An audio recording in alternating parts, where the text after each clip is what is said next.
बच्चियां जाती हैं, बच्चे जाते हैं, बुजुर्ग जाते हैं, तो वहां से उतरने के बाद, अमरनाथ में दर्शन करने के बाद तुम इतने कमजोर क्यों हो जाते हो कि तुमको हेल्पलाइन की जरूरत पड़ती है? और उस देश में जहां तुम खुद 100 करोड़ हो और तुम्हारी आबादी यहां पर 80% है, तुम क्यों इतने कमजोर हो जाते हो जब अपनी आस्था को लेके, सकारात्मक आस्था को लेके तुम इतने बलवान हो?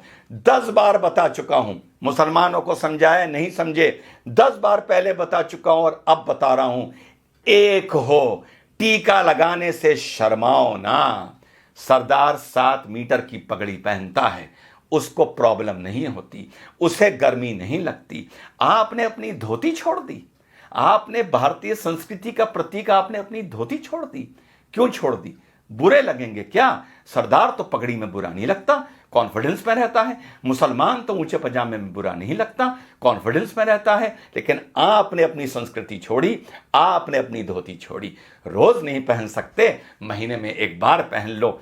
ऑफिस जाओ धोती पहन के, तिलक लगा के, मॉल जाओ, शॉपिंग जाओ, शादी ब्याह पार्टी में जाओ, थिएटर में पिक्चर देखने जाओ, धोती पहन के जाओ और तिलक लगा के जाओ। अगर मैं हिंदू होता, रोज तिलक लगाता। यूं बात अलग है कि तिलक मुझ पर बहुत अच्छा लगता है, लेकिन जब मौका लगता है तब लगवाता हूं, और उसे तब तक नहीं मिटाता जब तक वो रूटीन में धुल ना जाए, क्योंकि मुझे तिलक लगा के गर्व महसूस होता है as an Indian, as a भारतीय। यार, आप तो हिंदू हो, सनातन धर्म को मानने वाले हो, आपके तो धर्म से ये भी चीज जुड़ी हुई है। हम तो चलो संस्कृति के नाम पर कभी कभी लगा लेते हैं, तुमको क्यों शर्म आती है?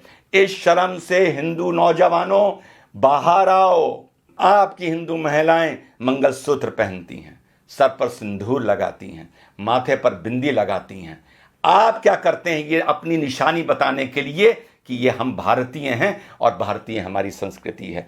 आपने सोचा दाढ़ी रख के इतनी बड़ी सरदार भाई बहुत हैंडसम होते हैं अंदर से, लेकिन वो कहते हैं हमें कोई नहीं मतलब, पगड़ बांधेंगे, दाढ़ी रखेंगे, हमें अपने फीचर्स नहीं दिखाने किसी को, और तब भी कितने खूबसूरत लगते हैं। मूंछ कटा के मुसलमान कोई खूबसूरत नहीं लगता, ऊंचा पजामा पहन के कोई मुसलमान खूबसूरत नहीं लगता। आपको लेकिन यह लगता है कि धोती पहनकर आप बैकवर्ड लगेंगे, आपको यह लगता है कि सर पर तिलक लगाकर आप बैकवर्ड लगेंगे, आपको यह लगता है कि चोटी रखकर आप पंडे या बैकवर्ड लगेंगे। इसको अपने वे ऑफ लाइफ में लाइए। चोटी को नहीं ला सकते तो तिलक को लाइए, धोती को लाइए। 5 मिनट 10 मिनट फालतू लग जाएं, बाजार भी जाइए, घूमने भी जाइए, तो कभी कभी महीने में 2 4 5 बार धोती पहन के जाइए। दफ्तर जाइए, तिलक लगा के जाइए। कॉलेज स्कूल जाइए, जॉब पर जाइए, तिलक लगा के जाइए। यही सकारात्मक संस्कृतिवाद है, यही आप लोगों को यूनाइट करेगा। धर्म संसद में जो बोला जाता है, मैं उसका कभी समर्थन टेक्निकली नहीं कर सकता बीइंग एन इंडियन, लेकिन इस चीज के लिए मैं आप लोगों को आगाह कर रहा हूं, सलाह दे रहा हूं कि यूनाइट हो। और धरातल पर ये नहीं कि कभी कभी एकदम से भगवा पहन लिया और साहब आज रामनवमी का जलूस है, वो देखने से नजर आता है कि कल ही नया भगवा निकाल के लाए हैं, फिर 364 दिन के लिए अंदर रख दिया जाएगा। या कभी कोई थाने वाने में बवाल होगा, कुछ होगा, कोई रैली वैली निकलेगी भाजपा की, तो भगवा पहन लिया जाएगा। इस भगवे को, इस तलक को, इस धोती को, इस कुर्ते को अपने कल्चर में लाइए, अपनी रूटीन में लाइए। आप अगर यूनाइटेड हैं सकारात्मक नजरिए से, तो आपको किसी हेल्पलाइन की जरूरत नहीं पड़ेगी। खुद ताकतवर होइए, खुद यूनाइटेड होइए। तो संदेश मेरा यही है मेरे सनातन धर्म के मानने वाले साथियों, ज्यादा मैं नहीं बोल सकता, बतौर मुसलमान बोलूंगा तो तुम ही में से 10 खड़े हो जाएंगे ये कहने के लिए कि मुसलमान में ज्यादा ज्ञान आ गया है, ये ज्यादा हमें ज्ञान दे रहा है, और 10 खड़े हो जाएंगे ये बोलने वाले कि ये भड़का रहा है, और बाकी शायद चुप हो जाएंगे और मुट्ठी भर मेरी बात समझेंगे। और यही आप लोगों का आगे जाके 50-100 साल बाद पछतावे का सबब बनेगा।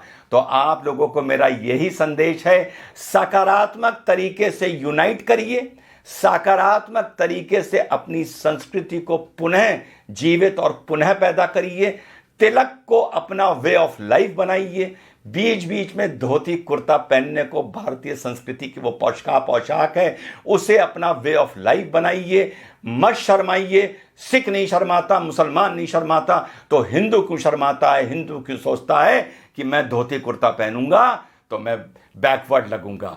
मैं धोती में बहुत अच्छा लगता हूं, मैं तिलक में बहुत अच्छा लगता हूं। जब भी जीवन में मौका मिलता है मैं धोती पहनता हूं, कुर्ता पहनता हूं और तिलक लगाता हूं। जैसा मैंने पहले बताया, अगर मैं सनातन धर्म का मानने वाला होता तो 365 दिन में से 365 दिन तिलक लगाता। ये आपको मैं ड्यूटी दे रहा हूं कि कल से अपने माथे पर जहां भी जाएं, काम से जाएं, कहीं जाएं, नौजवान जाए या बुजुर्ग जाए, माथे पे तिलक लगा के जाए। जय हिंद, वंदे मातरम, खुदा हाफिज।